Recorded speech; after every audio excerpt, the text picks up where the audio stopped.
back when the Migrant Compact was first signed, they sort of modified it or updated it after it was signed to incorporate climate change as a factor for people moving from A to B. But there was never really that much of a reference to it going forward in terms of when it came to, like, you know, politicians talking pish at podiums or documentation and whatnot. But there is starting to become an ever so slight increase in references to that. And I think they are laying the groundworks for that. I think really that the Migrant Compact was signed purely for that, in all honesty.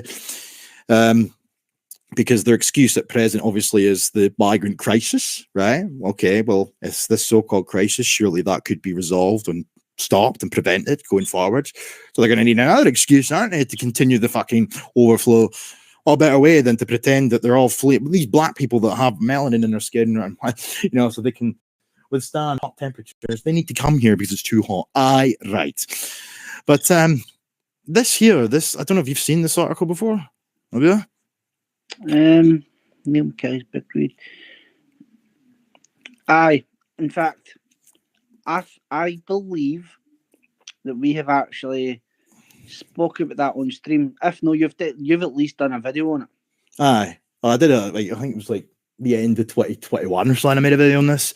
It just came into my head today again, and I just thought, for anybody that's not seen it, I'm not going to go through the whole thing, like, but there's just a few things in here that are very, well, they sort of vindicate people like me and you. But if anything, it's absolutely astonishing that something like this could just be posted in a mainstream news outlet in Scotland, and like, yeah, still to this day, oh, you're far right, fascist Nazi. If you even insinuate, if you even reiterate what is the fucking headline of that in your own words, you are all the evils under the sun, but yet they can tell you so matter of factly in their little articles, you know, that, and as well as the sort of thing that I was talking about at the start, when they keep using an aging population as a justification to continue opening the floodgates to people to come here. The fucking long-term ramifications of that is the same, you know? The long-term ramifications of importing people into Scotland, because as it stands at present, Scotland's population is quote-unquote aging, aka no enough children are being born, right, to replace the population. So if you're importing people alongside that, in time, dare I say, the future of Scotland could very well be Asian, if not African, right? So it's pretty simple maths, but apparently that's far right nowadays. But just coming down here ever so slightly to this bit, it says that the future of Scotland, like the rest of the Western world, is probably going to be Asian. The country will find itself swept up in the coming Great Migration. We will see a brownification of Scotland as demographics and mass migration coalesce to change the complexion of the West. Scotland's political culture, with its pro-immigration slant and our geography and natural resources, which sees us well placed to withstand the climate crisis, will make us a magnet for a new generation of migrants set to reshape the 21st century. Right? So comes down, and we'll see what else. Dr. Parag Khanna, the world's leading intellectual of migration, presents a stunning analysis of the future. To the pro-immigration side of the political debate, such as Nicola Thinlip's SNP, Khanna claims will be well received. Others in the populist anti-migrant camp will be infuriated or even fearful. Khanna's comments will play directly into Scotland's increasingly fraught culture war. All right. So then there's some more shite about him here. I'm just going to come down a bit. Born in India, blah, blah, blah. And then he says, in every century since, the number of migrants has increased because the number of drivers of migration has increased. In the past, some Europeans wanted to get rich in new colonies. Others fled disasters like the Irish famine. War played its part, as did the opening of America, Canada, and Australia. When it comes to the progress of migration through the centuries, the decimal place always moves to the right. We went from millions of migrants to tens of millions of migrants.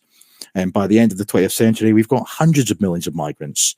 Right? And then it says, today, climate change has been added to the forces compelling migration. Throughout this century, swaths of the planet will become uninhabitable. It's predicted. It's always predicted. Where'd you get that? Oh, your computer models. Displacing entire populations. And there's one other thing in here from memory that I will highlight before I stop sharing here. Is it that bit? No, it's a bit about Scotland in particular. Instead, Europe has a rise of anti-immigration, nationalist, and populist politics. Go figure. That's Germany. There's one other bit in here, but as I say, this is a long time ago I covered this. But Western democracies, it's just fucking demographic dilemma. Yeah. The Western nations with the loudest anti-migrant voices are the same places where elderly people literally die alone. As aging demographics clash with the lack of care staff, all of the metrics to measure a civilized society, one would surely be, do you let old people die alone? I can think of no greater moral crime than treating old people like that. It's downright barbaric. Western society should be ashamed of itself. It's repugnant. Right, okay. So, it goes on and on and on, but I'm not going to continue to share that. But I fucking hate arguments like that, in all honesty. I really do. But surely, and what I'm about to say here might be deemed radical to some, if there is absolutely nothing that can be done to prevent the decline of our population, surely you should be restructuring our society to accommodate, as opposed to just opening the borders to people. Because that article, the same way that nobody else ever seems to address the elephant in the room by going down this train of thought with, oh, we'll just open the borders because of our aging population. What does that mean for Scottish people in 100 years? What does that mean for the Scottish people, if there's any left by that point, in 200 years? We will cease to exist. That's not me catastrophizing, and that's not me being hyperbolic. That's not me being overdramatic. That's not me trying to, highlight doom porn for the sake of it. But that's the mathematical reality of the future. Right? Should we not be restructuring society in order to accommodate, while we look into what can be done to reverse trends, if anything can be done? Looking into ways to incentivize native births, or at least try. Looking into ways to encourage and educate the population on what this means for the future. Or dare I say, since they're all about democracy, surely the fucking public should be asked if they're okay with this. They've got no say on the matter. They've got no say whatsoever. To quote Laura Tyler, we were never asked. No, we were not.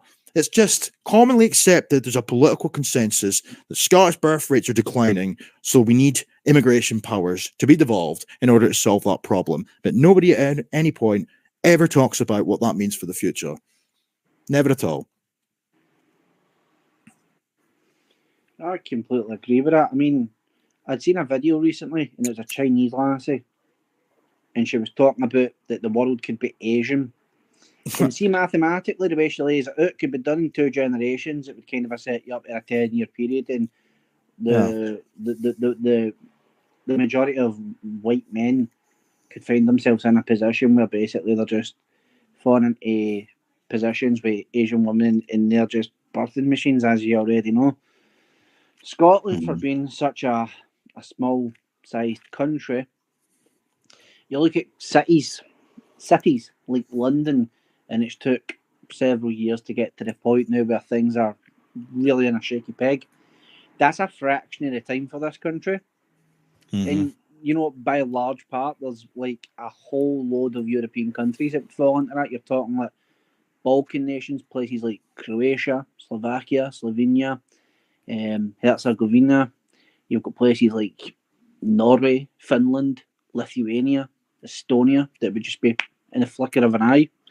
So it is set up though to be that way, because no matter what way that you look at this, this all stems back to the same thing: the need to take away the European ethnic peoples. And why is that? That's a very simple thing, and I've said this on stream many of times, and it's your stream, mate, so I'm not going to get all into the nitty gritty, but it is quite literally in the Bible between 2 brothers for the longest time, and that is that.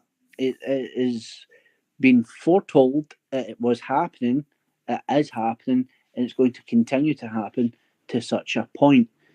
There is an interesting thing though of like, just we are talking about like the whole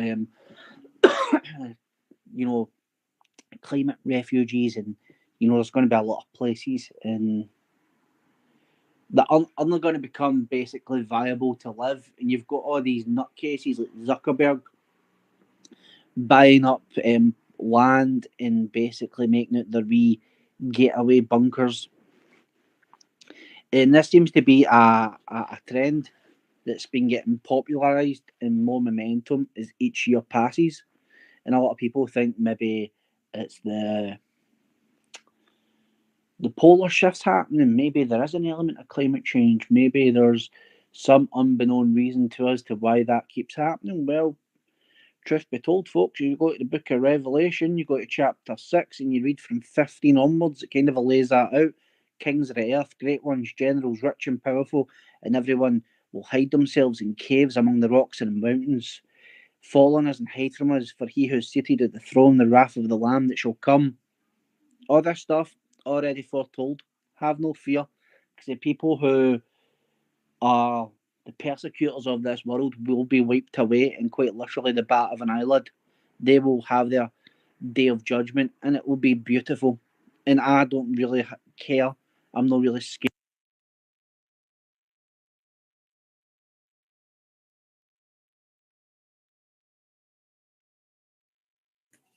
Hello? Oh, I think his mic got muted there. You there?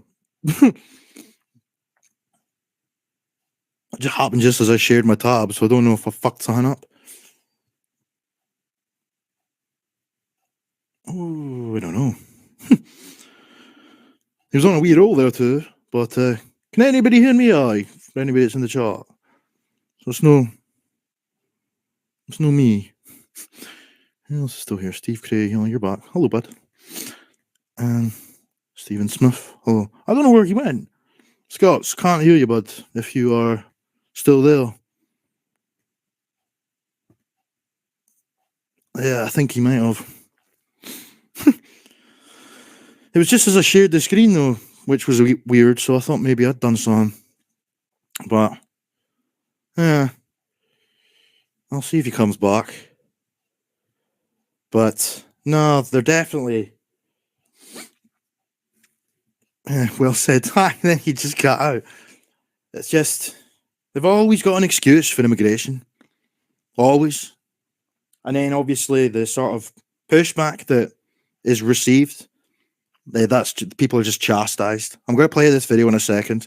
I want to actually get his opinion on some of the shite that these people say in here, but I'll wait to see if he comes back. As it stands, he's away, like, but well, like, how's it going? And he looks just yeah. Well, come on. I mean, some of the tabs that I've got open here, like some of the stuff that's directed towards children, it's just vulgar, really. There's obviously the sort of things that encouraged me to start looking into things was I got spurred on by the population increase annually and whatnot, but it was me looking into a wee bit Scottishness, and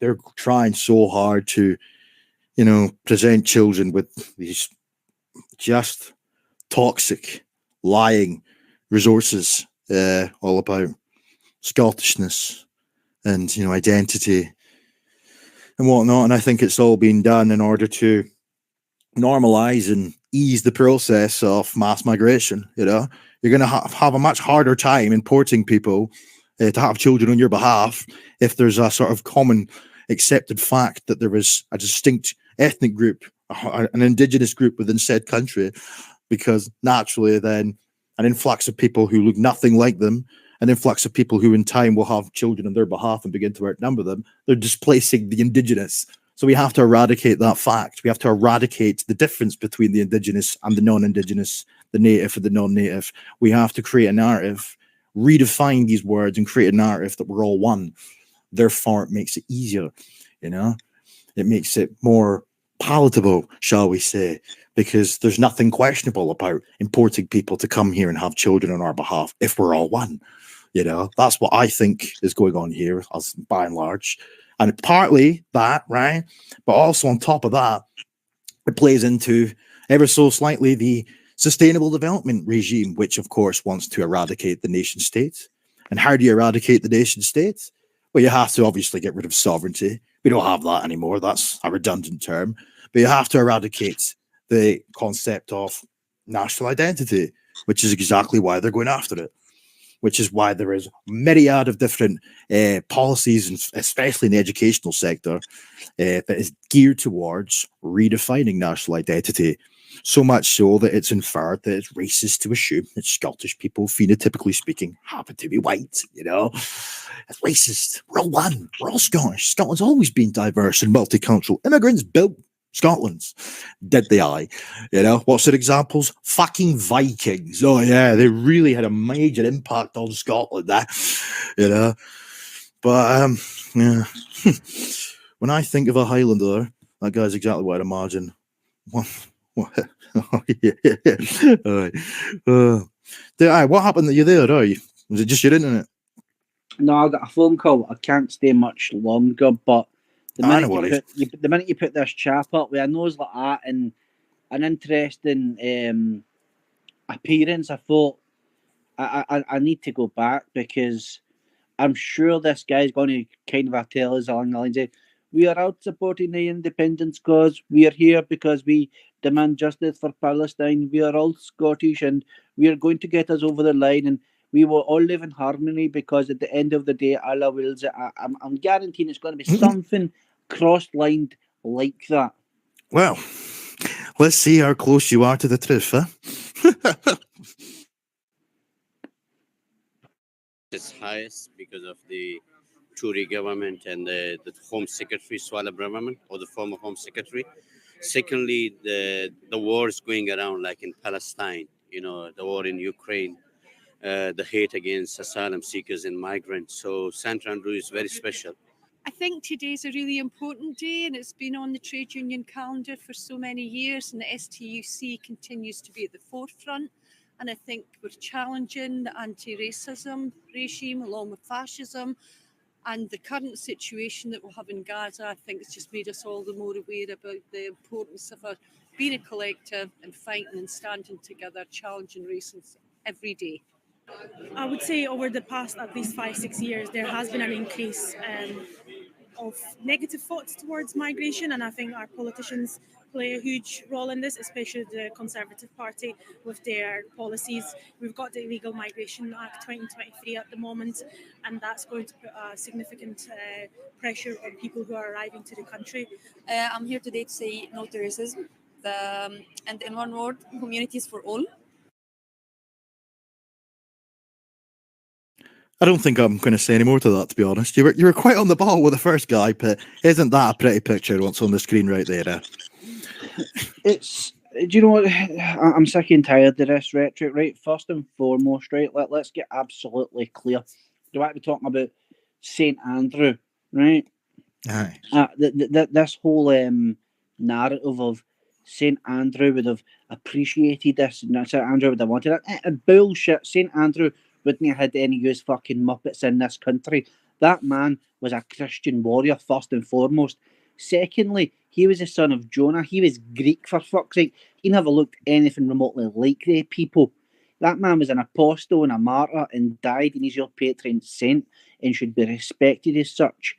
But no, what you have here is these infidels will come over here and use this language to try and appease you and endear you with your cultural and religious icons and everything else. They try and use the Bible as a sense of making you feel warm, that they're here to represent your needs and your wants.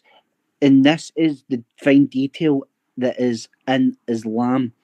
They get in about it because, unfortunately, folks, they read their books, but they know how to appease because it is in their nature. The devil is in the details. And they come over here and they'll use that, and people think, oh, that's great, they don't mean any harm. But it's a ridiculous stance because they don't even remotely refer to St. Andrew. They don't like St. Andrew. They don't want St. Andrew. They don't even want Jesus. They want Sharia law. And the way for them to get in is Christian endearment. Now, the thing is, well, what a Christian, and I don't mean this to sound bad or to ridicule or to mock or to be angry, Stop being pacifists. It doesn't tell you to be pacifists in the book. Pick up your cross. Call these people for what it is. It is lies. It is deceit. It is unwanted. Jesus Christ, like Peter, wasn't a fucking refugee. First and foremost, right? Let's put that aside.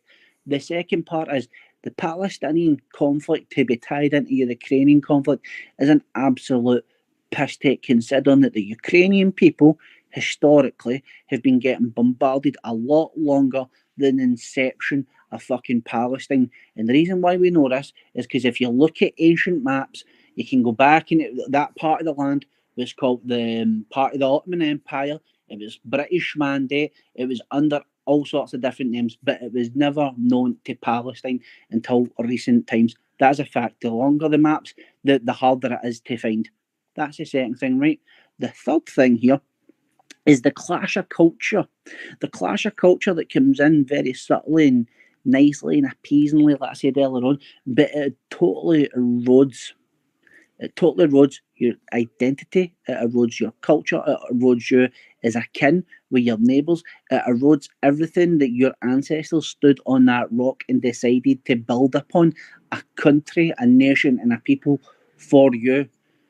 This is nothing more than anti-European, anti-Christian, anti-white rhetoric, so that these people are empowered by the subtlest of actions possible. It's simple tricks, but it's very easy to deflect.